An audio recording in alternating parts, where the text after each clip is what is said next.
Louvado seja o nome do Senhor Jesus Cristo. Hinos que nos ensina a procurar amar, hinos que nos ensina a perdoar, hinos que nos ensina a amar a palavra de Deus. Tem um hino que fala de amor, que o refrão dele é: amo a mensagem da graça, da Bíblia Sagrada, que vida me traz. Amo a palavra da vida, que ao céu me convida e vida me traz. Olha que coisa linda, né? Então todos esses hinos nós vamos trazer, né? A gente tem orado ao Senhor, e eu tenho certeza que eu vou conseguir fazer isso não para a vaidade de ninguém, mas para a glória de Cristo. Eu vou conseguir colocar um coral aqui nessa igreja. Mas não um coral para cantar, mas um coral para glorificar o Senhor. E nós vamos cantar, sim, os hinos louvar a Deus que falam sobre o amor, que falam sobre a união, falam sobre a palavra de Deus. Imagina um coral enorme cantando: o amor não se conduz de maneira inconveniente, não se alegra com a justiça, mas se alegra com a verdade.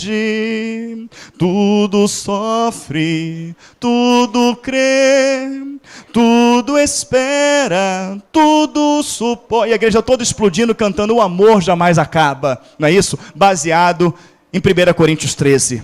Então esses hinos que cantam a palavra de Deus, é os hinos que tem que estar no nosso meio. Primeiro livro do profeta Samuel, capítulo 1, a partir do verso 9, glorificado, exaltado seja o nome do Senhor. Vamos adorar o Senhor. De que maneira? Tendo reverência à palavra de Deus, aprendendo da palavra de Deus e vivendo a palavra de Deus. Amém? Todos, primeiro livro do profeta Samuel, capítulo 1, versículo 9. Então Ana se levantou depois que comeram e beberam em Siló. E Eli, o sacerdote, estava sentado numa cadeira junto a um pilar do templo do Senhor. E lá, pois, com amargura de alma, orou ao Senhor e chorou abundantemente.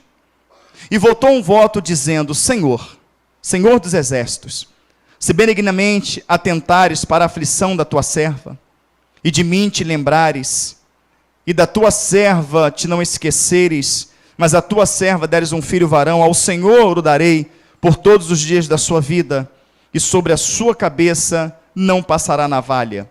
Sucedeu que, perseverando ela em orar perante o Senhor, Eli fez atenção à sua boca, porquanto Ana no seu coração falava e só se movia os seus lábios.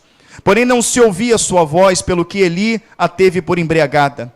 E disse Eli: até quando estarás tu embriagada? Aparta-te de ti o teu vinho. Porém Ana respondeu e disse: não, Senhor meu, eu sou uma mulher atribulada de espírito, nem vinho nem bebida forte tenho bebido, porém tenho derramado a minha alma perante o Senhor. Não tenhas, pois, a tua serva por filha de Belial, porque da multidão dos meus cuidados e do meu desgosto tenho falado até agora. Então respondeu Eli e disse: vai em paz, e o Deus de Israel te conceda a tua petição que lhe pediste.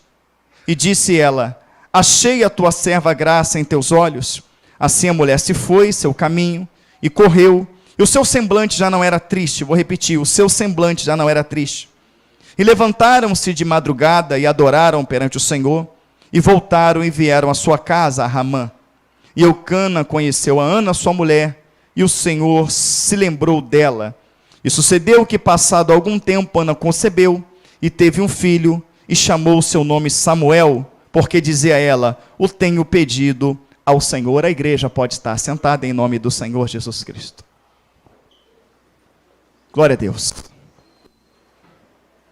Louvado seja o nome do Senhor. Uma passagem, irmã Fátima, glória a Deus, lida diversas vezes, pregadas diversas vezes, né? Até aqui mesmo nesse lugar, não é isso? E faço das palavras de Paulo as minhas palavras, não me envergonho de falar as mesmas coisas, não é isso? Várias vezes para os irmãos, porque isso é cuidado para as vossas almas. né? Mas eu louvo a Deus que a cada passagem que o Senhor tem nos mostrado, ainda que seja ela a mesma, o Senhor sempre nos tem trago revelações novas. Mas uma coisa que eu aprendo aqui é que Ana tinha o seu esposo Eucana, e Ana, ela não podia engravidar. Penina, a esposa, a outra esposa, naquela época se podia ter mais de uma esposa, né? Por isso esses homens tinham tanto problema, né? Tinha mais do que uma esposa. Eu estou brincando, porque Deus determinou uma esposa só, né? E ali, naquela época, se podia ter duas esposas, então ele tinha duas. Uma se chamava Penina, outra se chamava Ana. Então, naquela época, quando uma mulher não podia engravidar, quando ela não podia dar um filho para o seu esposo, geralmente essas mulheres, elas eram repudiadas, essas mulheres, elas não tinham valor. Uma mulher que tinha valor era uma mulher que tinha sua madre aberta. Quanto mais filhos ela dava, mais valor ela tinha para o seu esposo. Porém, Eucana não tratava Ana com indiferença. Pelo contrário, ele tinha um amor, né, incondicional por Ana. Mas uma das coisas que afligia Ana era o fato de ela não poder dar filhos. Sendo ele um marido tão bom, ela queria dar um filho para o seu esposo. Mas também o fato da outra esposa ter alguns filhos já. Então aquela esposa ficava o tempo todo afrontando Ana. Aquela esposa ficava o tempo todo dizendo para ele gosta mais de mim do que de você, porque eu tenho a minha madre aberta, você não tem. Ele tem filhos meus, mas não tem filhos seus. Então isso atribulava muito Ana. Ela mesma fala aqui que era uma mulher que estava derramando diante do Senhor toda a sua aflição de espírito, toda a sua amargura, não é isso? Ela falou, não estou embriagada, homem de Deus, eu sou uma mulher amargurada de espírito. Ela se deixava levar pelaquela opressão. Satanás usava aquela outra mulher para oprimi-la, tá? E aquilo se tornou uma briga pessoal. Aquilo se tornou uma briga constante entre Ana e entre Penina. E aquilo aborrece tanto Ana, tanto, mas tanto, que ela começa a cobrar de seu marido uma atitude. E o marido não entende porque ela é tão amargurada, porque ele fala, não sou melhor para ti do que 10 filhos.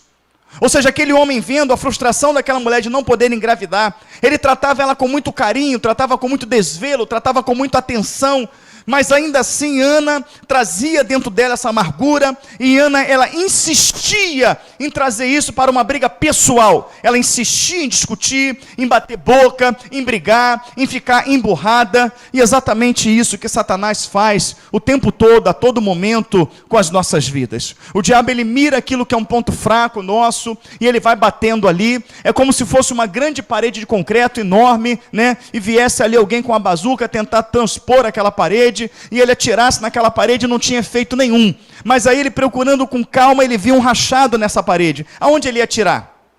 Ele ia atirar nesse rachado até quebrar. O diabo, ele conhece a sua fraqueza. Ele conhece para onde o seu coração está inclinado, né? E devido ao nosso jeito, devido à nossa ansiedade, ele começa pescando isso no ar. E ali ele vai te afligir, ali ele vai te abater. E é claro que um coração amargurado, né? Coração quando carrega uma raiz de amargura, o coração quando ele carrega uma mágoa, quando ele carrega ali algo que está encrostado e que o impede de perdoar, né? De perdoar, um coração quando ele traz raiva, quando ele traz ira, quando ele traz ódio, que é o coração dela estava nesse momento dessa forma, o Senhor não pode operar um milagre. Por que ele não pode operar um milagre? Porque a palavra do Senhor diz, Isaías 59:1, que a mão do Senhor não está encolhida para que não possa abençoar, nem os ouvidos agravados para que não possa ouvir, mas o pecado faz divisão entre o homem e Deus. Então Ana se deixava levar por essa situação. Ana se deixava levar por várias discussões e contendas que havia em sua casa por conta de Penina, e olha que não era nem em sua casa, tá? Porque uma das coisas que a lei determinava, tá? É que se tivesse mais de uma esposa, cada uma tinha que ter uma casa. Cada uma tinha que ter uma casa. Então elas nem conviviam juntos. Mas quando saía para fora era aquela guerra, né? Uma afrontando a outra. E Ana se deixava levar por isso, não é isso? Era uma situação difícil. Era uma situação complicada. Mas uma das coisas que a palavra nos ensina é ter domínio próprio. Uma das coisas que a palavra de Deus ela nos ensina é que Deus está no controle de todas as coisas. Se somos servos do Senhor, se você está vivendo uma vida de obediência a Deus, e a sua madre não foi aberta, se você está em obediência, ela não foi aberta, porque não foi o tempo do Senhor, porque a palavra fala, amados irmãos, em Eclesiastes 3, que tudo é um tempo e um propósito. Se você está em determinada empresa, não é isso? E você vê as pessoas ali crescendo, e você está no mesmo lugar, entenda que naquele mesmo lugar que você está trazendo o seu recurso para casa, você está pagando as suas contas, você tem honrado os seus compromissos, e se você está com uma vida de obediência, você não subiu porque assim o Senhor não quis, e tudo que Ele faz é bom, tudo que Ele faz é perfeito, é agradável. Mas eu já estou com 22 anos, não casei ainda, não conheci minha esposa, meu marido. A palavra fala no Salmo 139 que a tua vida estava escrita em um livro, quando você estava sendo formado no ventre da sua mãe. Você não chegou a sua esposa, o seu varão, porque ainda não é o tempo do Senhor. Estando com a sua vida em obediência, estando com a sua vida no altar, no momento determinado, Deus trará e fará todas as coisas, porque Ele é um Deus zeloso, que zela sobre mim e zela sobre você, que conhece a nossa necessidade, suprirá todas elas em glória. Mas quando não atentamos para o controle de Deus, quando nós negligenciamos isso, de entender, de compreender que há um Deus no controle das nossas vidas e que tudo contribui juntamente para o bem daqueles que amam a Deus, e que todas as coisas a palavra fala que eu devo dar graça, que eu devo glorificar, que eu devo exaltar, quando isso foge da nossa mente, quando isso foge da nossa compreensão, não é isso? O nosso coração vai dar lugar ao que é o desespero, o nosso coração vai dar lugar à angústia, e vai começar a vir sentimentos de inferioridade, não é isso? Que eu não consigo nada, que eu não vou para frente, que Deus esqueceu de mim, e daqui a pouco você começa a criar dentro do seu coração, Satanás, através de uma brecha, um desânimo em relação a Deus. Cadê o Senhor? Deus não me ouve. Deus opera na vida de fulano, opera na vida de Beltrano, opera na vida de Ciclano, mas Ele não opera na minha vida. E claro que é uma ilusão dizer que Deus não opera na sua vida, porque você está comendo, porque você está bebendo, porque você tem o que vestir, porque você está com a sua saúde plena, você está de pé, você tem deitado e tem se levantado, você tem entrado e tem saído em segurança. Então Deus está cuidando de você, Ele está cuidando da sua vida, mas Satanás quer colocar um sentimento contrário dentro de você. Satanás quer que você, dentro de uma igreja onde habita um Deus vivo, você vive angustiado, entristecido e amargurado. E tudo isso por situações adversas que estão à sua volta. O único problema de Ana é que ela não podia ter filhos, ô Luiz, mas tudo em volta de Ana era maravilhoso. Tanto que o marido fala, não te sou eu melhor do que 10 filhos, ou seja, aquela mulher era tratada como uma princesa, com carinho, com amor, com atenção. Não lhe faltava comida, não lhe faltava veste, não lhe faltava carinho, não lhe faltava nada. Mas o fato daquela mulher não poder engravidar era o suficiente para ela viver uma vida de pecado, para ela viver uma vida de amargura, para ela viver uma vida de raiva, de ódio. Quem está compreendendo, diga amém. Só que ela era casada com Eucana. E Eucana, ele era um homem fiel a Deus. Mas Ana também era uma mulher que veio de família, só você ler o texto, não é isso? Que eram fiéis a Deus. Então ela cresceu na lei do Senhor, ela cresceu dentro do templo, ela se casou dentro das leis que o Senhor assim determinou. E esta mulher sempre ia a Jerusalém adorar a Deus. E aqui você vai começar a compreender a mensagem. Aquela mulher, ela entrou, Vânia, irmã Fátima, dentro do templo inúmeras vezes. Não dá nem para contar quantas vezes ela entrou, quantas vezes ela foi lá fazer uma oblação, quantas vezes ela foi lá oferecer um sacrifício, oferecer um holocausto, quantas vezes essa mulher abriu a boca para louvar, quantas vezes essa mulher, não é isso, deve ter aberto lá, né, os salmos, que todos os salmos eram cânticos. Inclusive, muitos dos salmos eram cânticos nos degraus, que antes de entrar dentro do templo ou do tabernáculo, já se cantava nos degraus. Cantava o quê? Os hinos. Não tem a nossa coletânea de hinos? Não tem, irmãos? Quem está vendo aí, diga amém. A coletânea de hinos daquela época, sabe o que era? Era o quê? Os salmos. Os salmos era a coletânea de hino. O Senhor é o meu pastor, nada me faltará. Deitar-me faz em verdes pastos, e as águas mansamente minha alma guiará. Então se louvava os salmos, se adoravam. Então quantas vezes aquela mulher chegou ali e adorou? Não foi 1 ano, não foi 2 anos, não foi 3 anos. É só você olhar para outra esposa, quantos filhos ela já tinha. Tinha até filho já ficando já adulto. Então foram muitos anos que essa mulher entrou dentro da igreja e saiu. Entrou dentro do templo e saiu. Que ela orou, que ela cantou.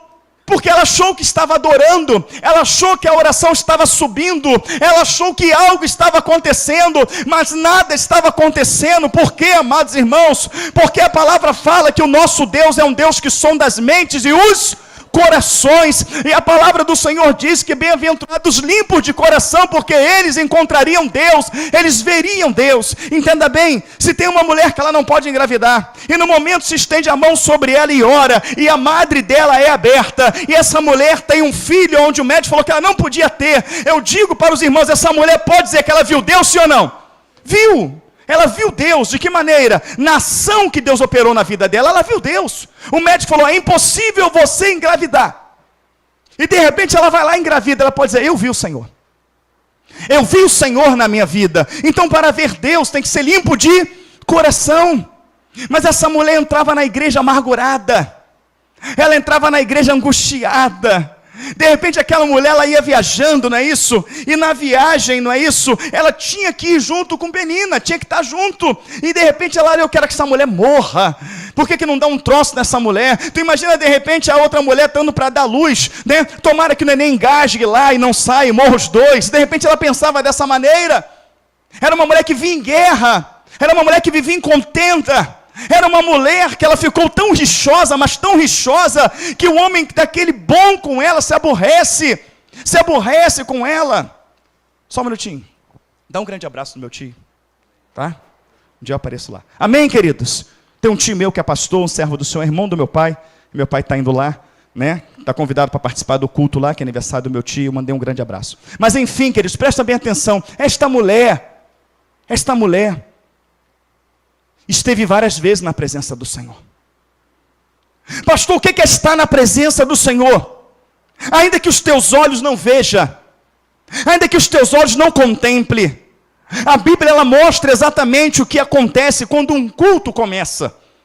Quando um culto ele começa e verdadeiramente tem corações voltados para Deus. Isso está muito bem ilustrado em Isaías capítulo 6. A palavra fala que Isaías ele entra num templo no ano em que morreu o rei Uzias. E ele vê o Senhor assentado no alto e sublime trono. E ele diz que as abas das vestes do Senhor, não é isso? Tocavam o templo, aleluia, e enchia o templo de glória. Você pode não estar vendo, de repente você não está sentindo, mas eu tenho certeza que tem corações sinceros nesta noite, e o Senhor já abriu os céus, e esta casa está cheia de glória, porque o Senhor aqui está, e isso eu creio, essa é minha fé. E aonde o Senhor está, me mostra os evangelhos, que aonde Jesus passava, Ele curava, aonde Ele passava, Ele libertava, aonde Ele passava, Ele restaurava, aonde Ele passava, até os mortos, aleluia, ressuscitavam, porque a glória do Senhor faz isso. Então ele viu o Senhor sentado no alto sublime trono, e as abas das vestes tocavam o templo. Ele contemplou toda uma movimentação celestial. E aquela movimentação celestial, ela acontecia por conta do que estava acontecendo aqui embaixo. Tinha uma pessoa de coração sincero, entrando na presença de Deus. Então quando um coração quebrantado, aleluia, quando um coração contrito, se prontifica a adorar Deus mesmo na luta, mesmo na dificuldade, mesmo nas adversidades, aleluia, o céu se move em seu favor. E naquele momento os céus começou a se movimentar, a glória do Senhor já se fez presente naquele local, e o Senhor já vai de encontro à necessidade daquele servo, aquele que abriu o coração, aquele que chegou de forma tão sincera, tão pura diante de Deus, que a palavra fala que o céu se abre para ele, e ele confessa, ele coloca qual é o seu problema, ele coloca qual é a sua dificuldade. E qual era a dificuldade? Sou um homem de lábios impuros, e habito no meio de um povo de impuros lábios. Logo a sua necessidade, irmão Marcelo, ela é tratada. A palavra fala que um daqueles serafins sai, e pega com uma tenaz uma brasa viva do altar, e toca no lábios daqueles homens, e fala, perdoados são os teus pecados, e faz dele um grande profeta. Está escrito que é um coração quebrantado e contrito, Deus não despreza. No momento que nos prontificamos a entrar na presença do Senhor, o céu se move ao nosso favor. Quando a nossa cabeça quando a nossa mente, quando nossos projetos eles são voltados para Deus, Deus opera em nosso favor. Quando você busca Deus, descansa na presença dEle no momento de angústia. Buscar a Deus no momento de angústia é confiar totalmente nele. Conseguir dormir. Conseguir descansar. Tem lutas que tiram a paz. Tem lutas que tiram o sono. Tem lutas que fazem o teu cabelo cair, que não é o meu caso, o meu é genético mesmo, né? Mas tem lutas que fazem o teu cabelo cair. Tem lutas, irmã Vânia, que faz o marido ficar bravo com a esposa, que faz a esposa ficar brava com o marido. Tem lutas que desanda tudo dentro da sua casa. Mas a pessoa que confia no Senhor são como os montes de Sião que não se abalam, aleluia, mas que permanecem para sempre. Louvado seja o nome do Senhor. Isso não é uma metáfora, isso não é uma palavra bonita, isso é realidade, porque houve um homem que confiou no Senhor, e nas piores lutas, aleluia, o nome do Senhor foi glorificado. Este homem é Davi, tal qual Paulo também, muitos outros, amados irmãos. Há um coração quebrantado e contrito, Deus não despreza. Ele fala: me buscareis e me achareis, quando de todo o coração me buscardes. Tudo que o diabo quer é que o teu coração não esteja voltado para Deus. Tudo que o diabo quer é que o teu coração seja tomado de coisas que não são do Espírito. Então a mágoa, a angústia, o rancor, o ódio, a vaidade, o desejo carnal, tudo toma conta do seu coração, impede esse coração de ser puro, impede esse coração de ser limpo, pior, impede esse coração de se entregar totalmente à presença de Deus. Isaías 42:8 é muito claro: Deus não divide a glória dele com ninguém. Jeremias 29:13, me buscareis e me achareis, quando de todo o coração me buscar. Então quem crê no Senhor, quem colocou a vida no altar dele, aleluia, são verdadeiramente como os montes de Sião, não se abalam. Por quê? Porque ele sabe que há um Deus no controle. Ele sabe: eleva os meus olhos para o monte, de onde me virá o socorro? O meu socorro vem do Senhor que fez os céus e a terra. A Bíblia diz: aquietai-vos e sabei que eu sou Deus. Então essa pessoa sabe que há um Deus no controle. Então ele fica tranquilo, são como os montes de Sião que não se abalam. Ele segue firme, segue constante, segue abundante. Mesmo na prisão, açoitado, ele adora. Lembra-se de Paulo? Ele glorifica. Ele não perde o equilíbrio. Ele não sai do controle. Ele não permite que o coração dele seja contaminado. Ele não permite que a dúvida tome conta dele. Não permite. Quer ver dúvida? Quem lembra de João Batista? Raça de víboras, quem vos ensinou a fugir da era vindoura? E como presumar de vós mesmos, dizendo tendo por pai Abraão, se até dessas pedras posso estar filhos de Abraão? Herodes Antipas não te é lícito possuir a mulher do teu irmão, muita autoridade, é jogado na prisão. Mas antes de ser jogado na prisão, no ventre de sua mãe Isabel, saltou de alegria quando viu Jesus no ventre de Maria. Não é isso, irmãos? Foi criado ali contando o que o Senhor fez para ele. Ele falou que ele era a voz do que clamava no deserto, que ele ia preparar o caminho para o Senhor. Ele falou que Jesus era o Cordeiro de Deus que tiraria o pecado do mundo. Jesus, quando foi ser batizado por ele, falou: eu careço de a ti, tu vens a mim. Ele sabia quem era Jesus. Jesus deixa estar porque assim é necessário se cumprir. Ele viu o Espírito Santo vindo sobre Cristo, e uma voz do céu apresentando Cristo para João, dizendo: este é o meu filho amado em quem me comprazo. Ele falou que ele não era o noivo, mas ele se alegrava com a alegria do noivo. Ele sabia que Jesus era o noivo que vinha buscar a sua igreja, a noiva do Cordeiro. Ele sabia, irmãos. Mas quando ele foi preso, prisão fala de luta, fala de aflição. Logo o seu coração é tomado de dúvida. Ele chama o seu discípulo e fala: vá lá, pergunta se ele é o Messias ou havemos de esperar outro. E logo depois dessa dúvida, a palavra fala que João Batista perdeu a cabeça. Cabeça fala de quê? Planejamento. Seus problemas tudo concentrado aqui, não é isso? Então quando você entra em dúvida, você perde a direção. E tudo que o diabo quer é que você perca a direção. Tudo que o diabo quer é que você fuja do foco, que é Cristo. Tudo que o diabo quer é que você não olhe para o autor e consumador da sua fé. Então você vai ter problema em casa, vai ter problema no trabalho, vai ter problema em tudo que é lugar, até mesmo dentro da igreja, porque Satanás quer contaminar o teu coração. Ele quer deixar você angustiado, ele quer deixar você, amados irmãos, amargurado.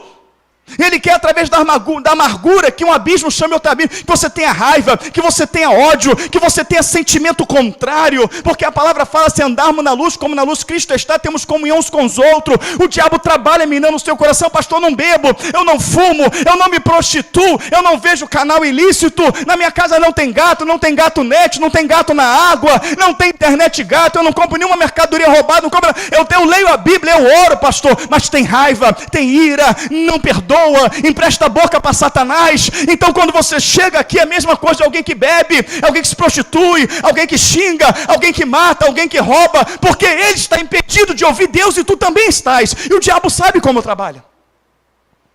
O diabo sabe.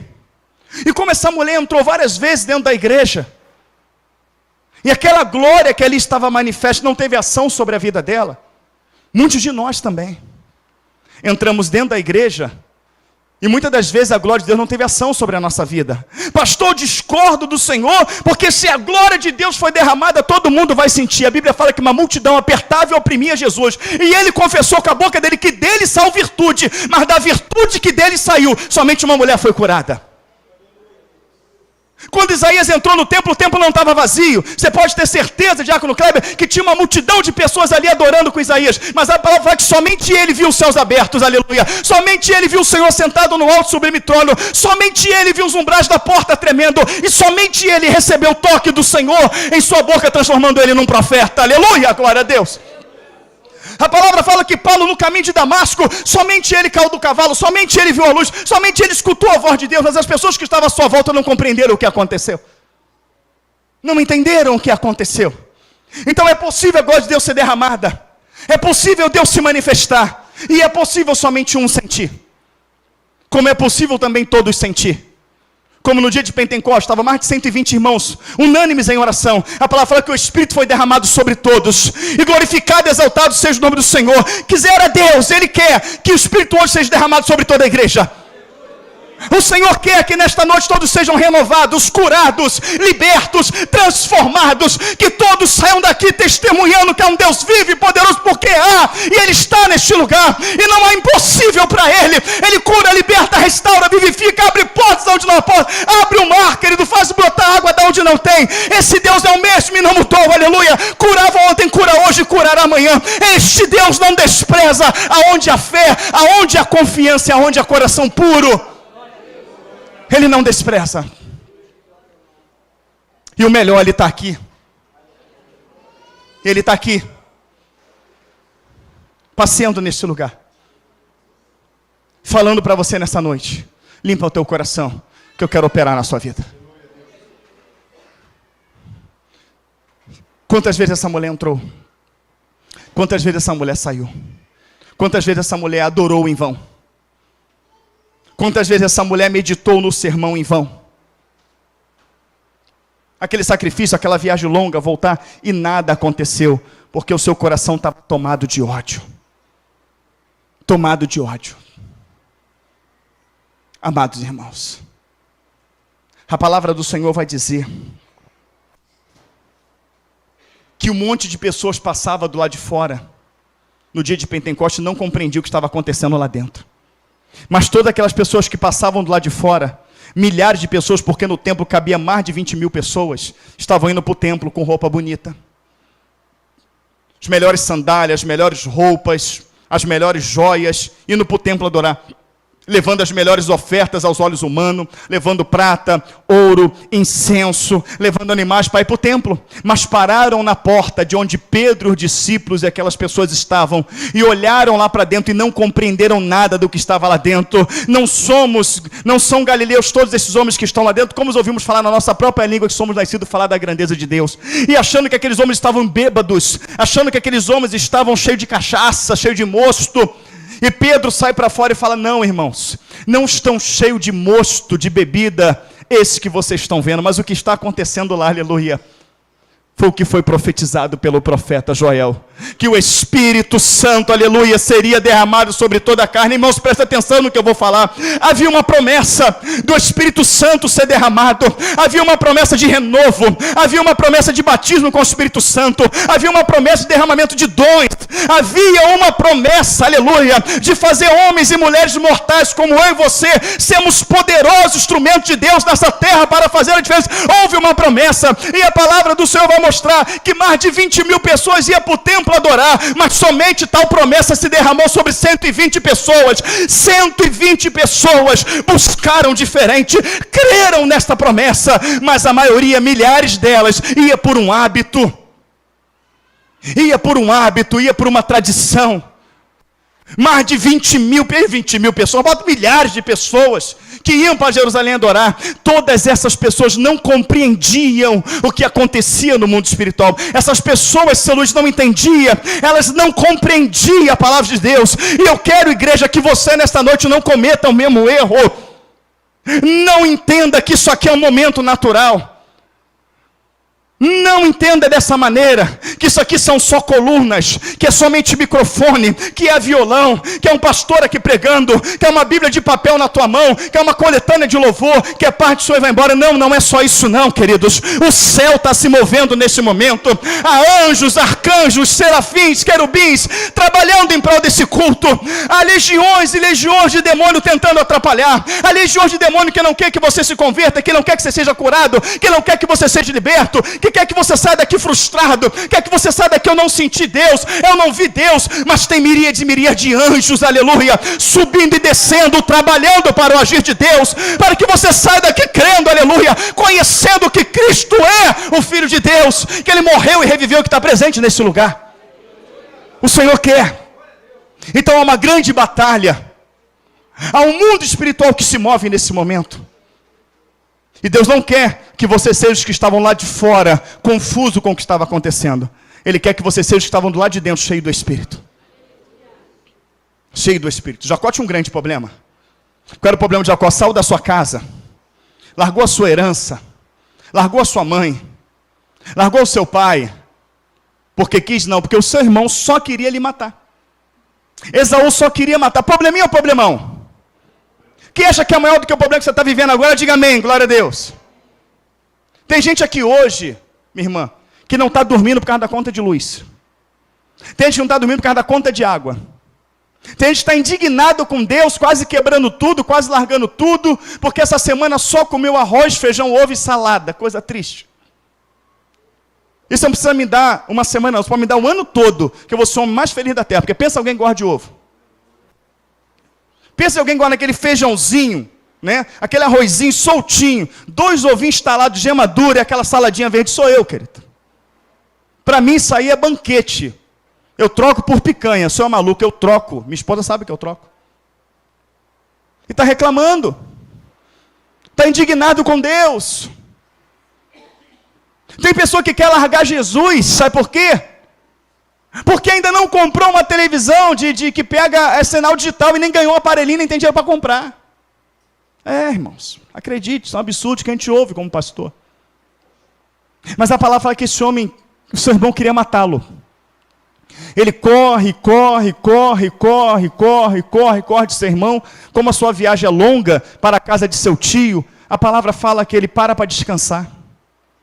Tem gente que não está dormindo por causa de uma conta de luz, não está dormindo porque ficou desempregado, não está dormindo porque está sentindo uma dor na barriga, né? Cresceu um caroço na cabeça, é um cabelo inflamado, mas está, meu Deus, estou com câncer, eu vou morrer. Senhor, tem uma cólica, não é isso? Porque comeu demais, uma cólica, aquela cólica de gases que dá aquela pontada no peito, no coração. Já não está dormindo, não é isso? E se está preocupado, nervoso por causa da doença, é porque sabe que se fechar o olho vai dar errado. Alguma coisa fechar o olho vai dar ruim, porque tem as coisinhas para ser ajustada, não é isso? Eu quero dizer para você que se fechar o olho sem ajustar as coisas não adianta, tem que ajustar as coisas antes. Se hoje ouvires a minha doce voz, não endureça o vosso coração, diz a palavra de Deus, não é isso? Então esse homem, né, que estava com seu irmão perseguido, chegou e a palavra fala que ele se sentiu cansado, deitou no mato, fez um montinho de areia, porque é fofinho, e deitou a cabeça, não foi? Não. Querido, experimenta quando você for num sítio, numa praia, de repente você já vou fazer isso? Experimenta colocar sua cabeça numa pedra. Quem já fez isso aí, levante a mão. Qual é a sensação? Se você está dentro de um lugar, num caminho, por dentro do mato, você vai usar tudo para fazer um travesseiro, menos uma pedra. Mas a palavra fala que ele pegou uma pedra, deitou-se sobre ela e dormiu. Não só perdeu sua casa, sua mãe e seu pai, mas o seu irmão estava atrás dele, e o seu irmão poderia passar pelaquele caminho ali. E o seu irmão conhecia o caminho, por quê? Porque quando a mãe de Jacó e o seu pai está falando para ele ir para a casa do tio dele, quem é que está ouvindo por trás da porta? Quem? Quem que a palavra diz que estava ouvindo? Quem? Esaú. Então ele ouviu que ele falou assim, mandaram ele para lá, pegar a esposa lá, né? Tá certo, sabe o que eu vou fazer? O meu pai, as mulheres daqui não são bem vistas pelo meu pai nem pela minha mãe. Eu vou na casa de Ismael, vai lá na casa de Ismael, o outro filho de Abraão, o da egípcia, não é isso? E casa com uma das filhas dela. Que aí por isso que dá essa lenha toda aí, até o dia de hoje aí dos muçulmanos aí. Porque Esaú ali se junta, né, com a descendência de Ismael ali, forma os edomitas, que hoje é o Estado Islâmico aí que mata, pampa, a terra é nossa, Abraão também é nosso pai, a gente quer a terra e fica aquela luta toda e um monte de pessoas morrendo. Porque no momento da raiva ele foi lá e se casou com uma mulher que não era para se casar. Por que ele fez isso, Kleber? Porque ele ouviu a conversa. Então ele sabia qual era o caminho que o irmão ia pegar. Então era fácil dele pegar o irmão, sim ou não? O irmão sabia disso. Mas ele fala, o Marcelo, que ele descansou, dormiu. Mas ele dormiu sobre o quê? Pedra. Irmãos, a pedra na Bíblia é o quê? Pedra na Bíblia é o quê? Entrega o teu caminho ao? Confia. E ele? A Bíblia não fala para nós descansarmos no Senhor? Hein? Cabeça fala de quê? Lembra de João Batista? Fala de projetos, de planos, preocupação. Ele pegou toda a sua preocupação, toda a sua luta, ele colocou sobre Cristo, a rocha, e ele descansou. A palavra fala que uma escada é posta, aleluia. Porque Jesus, aleluia, a pedra, é o mediador entre Deus e os homens. E a palavra vai dizer lá em Hebreus que os anjos do Senhor são ministradores de Deus que ministram ao nosso favor. E Jacó viu o anjo subindo e descendo, ministrando em prol dele. E o Senhor falou, Jacó, toda esta terra em que tu estás, aleluia, eu te darei, e todos os seus inimigos cairão diante de ti, e a tua descendência será como o pó da terra. Eu levarei a tua descendência ao ocidente, ao oriente, ao norte, ao sul, nada, aleluia, te faltará. Louvado seja o nome do Senhor. E nada faltou, querido, porque ele confiou no Senhor, ele descansou no Senhor. Então uma grande diferença de você estar na igreja, de você ser igreja, uma grande diferença de você ouvir sobre fé e você tem fé, uma grande diferença de você ouvir sobre servo de Deus e você ser um servo de Deus. Existe muita diferença, muito grande, de você estar num lugar espiritual e você ser espiritual. E a todo tempo que o diabo quer isso, é que você pense de uma maneira carnal, que você viva de uma maneira carnal, de que você olhe as coisas de maneira carnal. Não tem jeito, acabou, não tem saída, Deus se esqueceu de mim, todo mundo me abandonou. Não, querido, a palavra fala que nem que a sua mãe de leite se esqueça de você, o Senhor não vai esquecer, aleluia. Ele não vai esquecer. Mas quando parecia tudo acabado, quando parecia Cristiano que não tinha mais jeito, Ana cai em si. Ana, ela cai em si, peraí, o que eu faço lá toda vez que eu vou adorar? Eu vou adorar quem? Os irmãos? O sacerdote? Não. Eu vou adorar Deus. Quem é Deus? Deus é aquele que abriu a madre, aleluia, de Sara.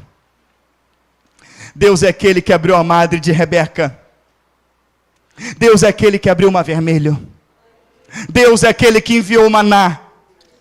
Deus é aquele que fez água brotar da rocha. Deus é aquele, aleluia, que abriu o mar vermelho. Deus é aquele que operou na vida de Jefté. Deus é aquele que operou na vida de tantos que vieram antes de mim. E quando eu vou para aquele templo, eu vou adorar um Deus vivo. Eu vou adorar aquele que é eterno, aquele que pode todas as coisas, aquele que é o Deus do impossível. Então eu vejo para a igreja ficar reparando na roupa de um de outro, em vez de ficar reparando no que o irmão fala, o outro fala, em vez de eu ficar reparando se Eucana, meu marido, vai estar perto de mim ou perto de Ana, em vez de eu ficar ali pensando no meu problema, em vez de eu ficar pensando na minha gravidez, em vez de eu ficar pensando nas coisas, eu vou me humilhar aos pés do Senhor. Eu não quero nem saber, eu vou me desligar de tudo e de todos, e vou fazer aquilo que eu devo fazer toda vez que eu entrar ali. Eu vou para adorar, para buscar. Então ali é um Deus, eu não estou vendo, eu não estou sentindo, mas eu sei que Ele habita naquele lugar. Eu sei que quando Ele é invocado, Ele opera. Então eu vou me humilhar sem me preocupar com o meu marido, sem me preocupar com Penina, sem me preocupar com as pessoas à volta. Eu não vou nem me preocupar com o sumo sacerdote, o que ele vai pensar. Eu vou me prostrar aos pés do Senhor, e Ele estando ali, eu sei que está, Ele vai me ouvir, Ele vai me ouvir, Ele vai me atender. Se tem alguém que pode mudar este quadro, é o Deus que eu sirvo, é o Deus de Abraão, é o Deus de Jacó, aleluia, é o Deus de Abraão, de Isaac e de Jacó. Este Deus que abriu o mar, é o Deus que habita naquele local. Aquele local foi feito por autorização dele, aquele local, aleluia, glória a Deus, aquele tabernáculo foi feito por autorização dele, e eu vou me ajoelhar na presença dele. E Ana ali, a palavra fala que ela não derrama mais a sua angústia diante de Eli, o sumo sacerdote.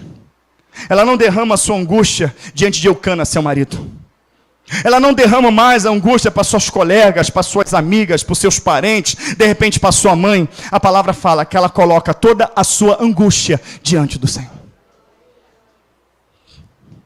E aqui está o texto que nós lemos. Então Ana se levantou depois que comeram e beberam em Siló. E Eli, o sacerdote, estava sentado numa cadeira, junto a um pilar do templo do Senhor. E Ana foi até o sumo sacerdote e disse: coloca a mão na minha cabeça, ora por mim, me faz uma visita, por favor, peça para Deus fazer alguma coisa. Foi isso que ela fez? Não. Ela, pois, com amargura de alma, orou ao Senhor e chorou abundantemente. Ela não chorou para a amiga, ela não chorou para o amigo, ela não se fez de pobre coitado para ninguém. Ela chorou, estando Eli, sumo sacerdote, aquele que para o povo era um semideus. Ela ignora aquele homem, não com desdém, com nada, mas ela sabia que ele não podia resolver o problema dela. E ela chora sim, minha irmã, mas chora aos pés do Senhor.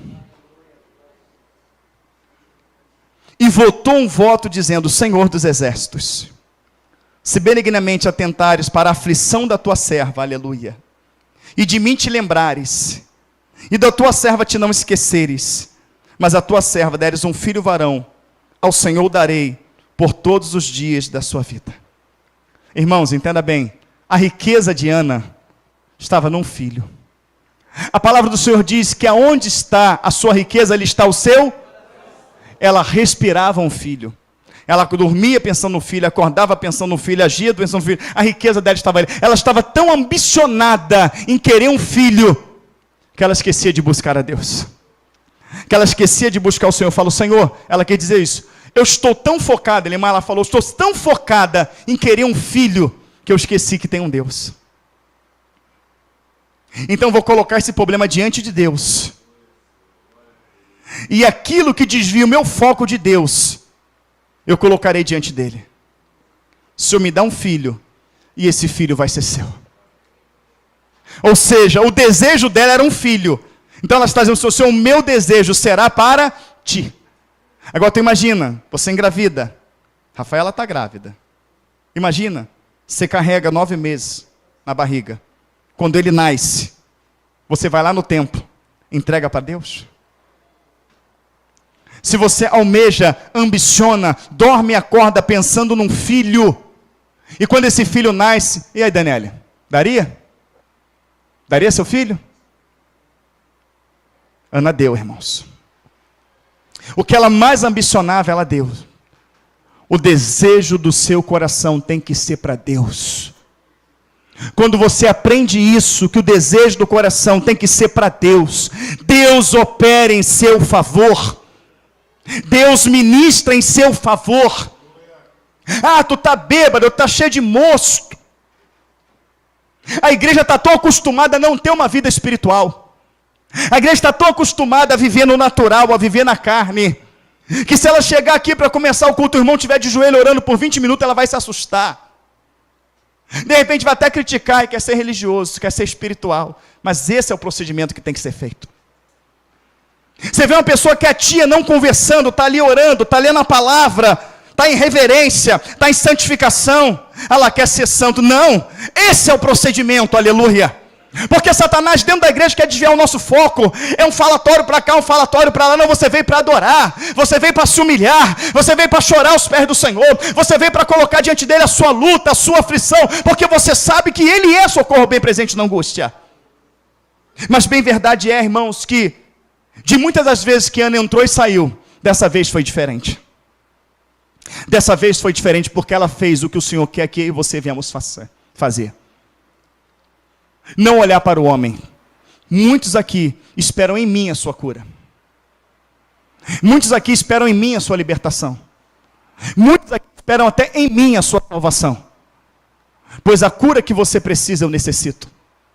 A libertação que você necessita eu necessito a cada dia. A salvação que você necessita eu também necessito. Sou pobre, necessitado, falho como cada um de vocês. Ele não podia resolver o problema dela. Mas o Senhor, aleluia, não só podia como fez. Você não pode vir para a igreja olhando para o diácono, para o pastor, olhando para a irmã, para o irmão. Você tem que entrar aqui dentro olhando para Cristo, para o autor e consumador da fé, aquele que morreu no teu lugar, aquele que pagou um alto preço, aquele que na cruz do Calvário te fez herdeiro e co-herdeiro das bênçãos de Deus. E nessas coisas que você herdou está a cura, a libertação, a restauração, o renovo de vida e o nome escrito no livro da vida. Então as pessoas ainda vêm para a igreja focado no homem, vêm para a igreja focado nas coisas material. Quando Ana entendeu a diferença, ela focou naquilo que era espiritual. Ela estava tão espiritual que nem o sumo sacerdote, que era para ser espiritual, compreendeu que ela estava espiritualmente ali diante do Senhor. Nem ele compreendeu, porque já estava cortado, porque os seus filhos, Hofni e Finéias, estavam fazendo o que era errado, e ele como sumo sacerdote estava apoiando. Então ele não podia compreender o que estava acontecendo ali, porque o que estava acontecendo ali era um ato totalmente espiritual. Era um momento que uma mulher estava com o coração quebrantado e contrito diante do Senhor, e o Senhor dos altos céus estava falando: hoje eu mudo a história dessa mulher, e não vou só mudar a história dessa mulher não, mas eu vou mudar a história desse povo, porque através dela levantarei um profeta segundo o meu querer, a minha vontade, e levantou Samuel. Aquela mulher entendeu que aquilo não era um tabernáculo qualquer, feito de panos. Aquela mulher não entendeu que atrás daquela cortina tinha só uma arca feita de madeira coberta com ouro, não. Ela entendeu que naquele lugar se manifestava a glória de Deus. Ela entendeu que aquele lugar foi criado para que ela de forma espiritual buscasse o Senhor. Louvado seja o nome do Senhor. E quando a igreja entender que isso aqui não é só um lugarzinho bonito com um telão, não é isso, com um giral para as pessoas olhar em cima, com cadeirinha arrumadinha, bem bonitinho. Quando você entender que este é um lugar que o Senhor separou para adorarmos em espírito e em verdade, que esse é um lugar que Deus separou para queimarmos incenso diante dele, que é um coração sincero, que é uma adoração sincera. Quando você compreender, aleluia, que por mais que você enxergue o teto e veja o isopor que faz o forro, acima das regiões celestes tem o Senhor ministrando através dos seus anjos para operar nesta noite libertação, para operar quebra de prisão aos presos, para restaurar os contritos de coração, para jogar toda a célula morta por terra e derramar o Espírito dando vida e vida abundante.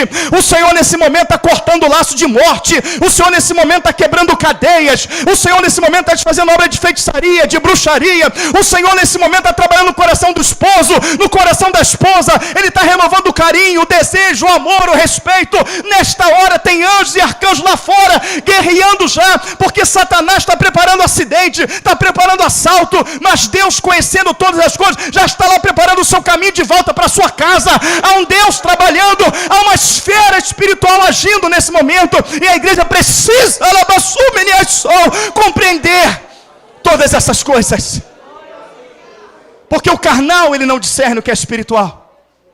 É por isso que as pessoas sentem sono, por isso que as pessoas querem ir embora, por isso que as pessoas acham chato, porque elas não estão compreendendo o que está acontecendo aqui. Tem anjo do Senhor nessa hora passeando. tocando.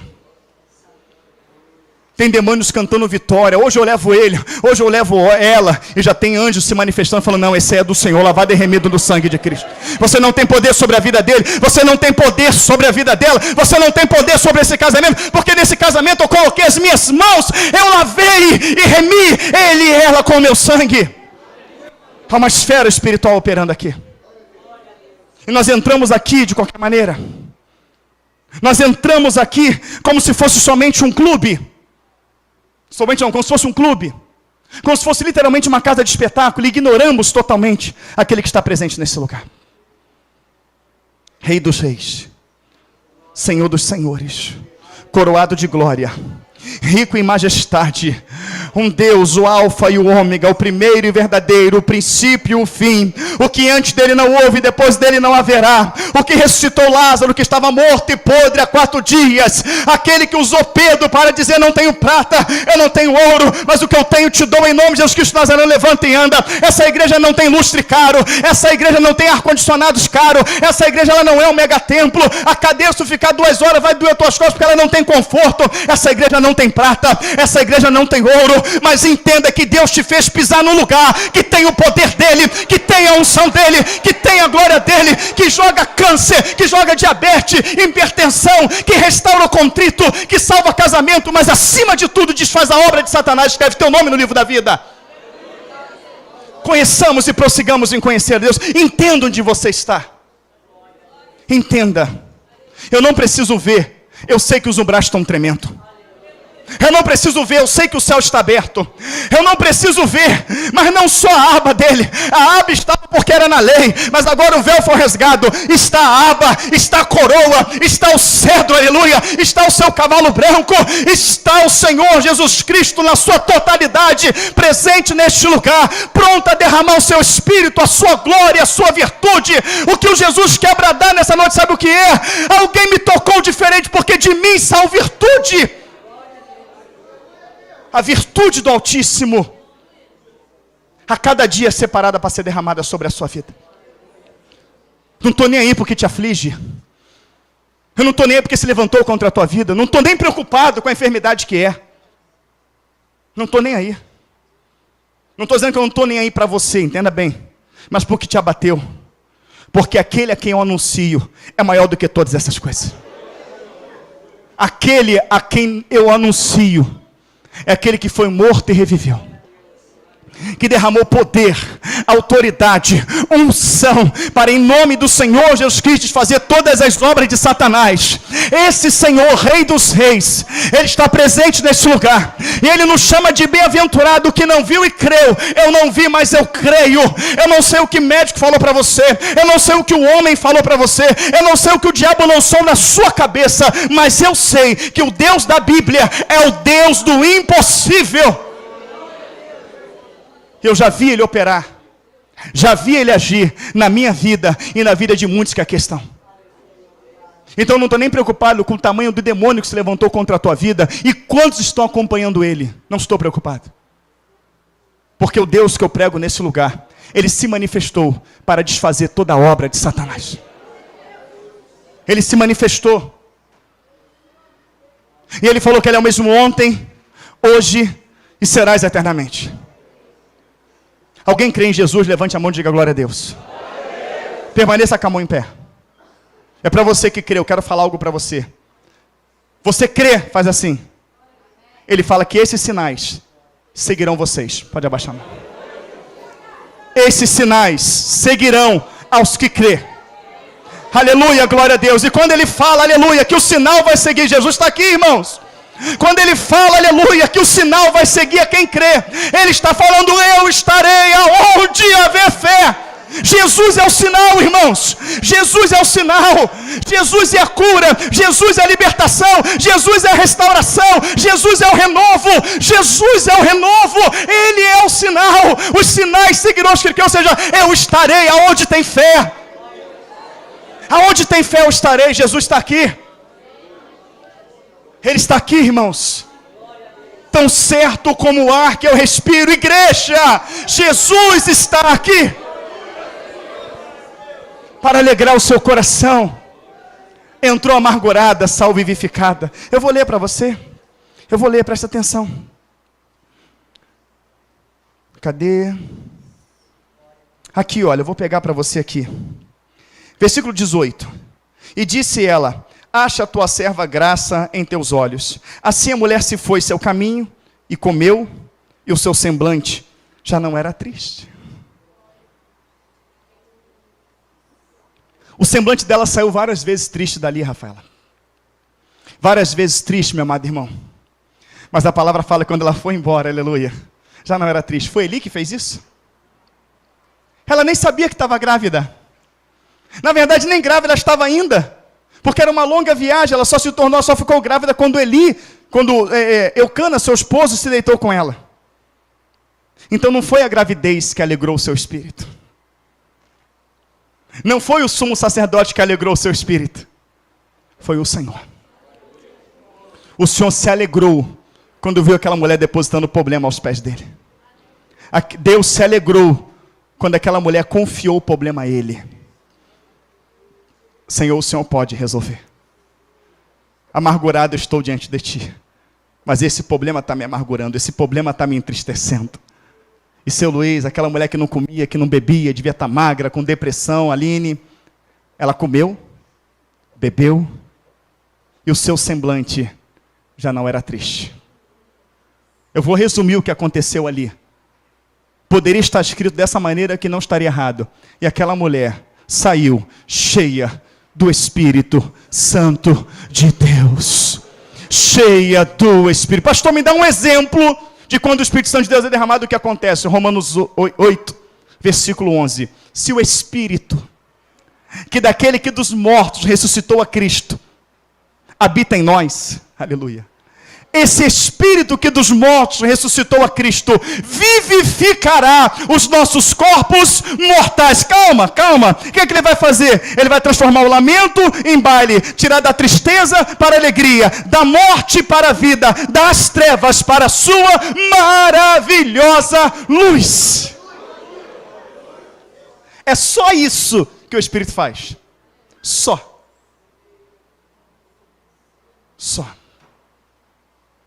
Tem um hino que diz: transborda-me, Senhor, dá-me comunhão, sentir tua presença, eu quero, ó Pai, fala ao meu coração, no sangue a vida, a libertação, segurança e paz, toca-me, Senhor, transborda-me, Senhor, dá-me comunhão, sentir tua presença, eu quero, ó Pai. Busca a presença, querido. Esquece o ouro, esquece a prata, esquece o físico, esquece o natural. Busque a presença. Busque a Deus, não busque o material, busque a Deus, busque ao Senhor, adore-o como Ele é. Adore-o pelo que Ele é. Trata esse local, em nome de Jesus, como local santo. Porque é. É porque Jesus está aqui.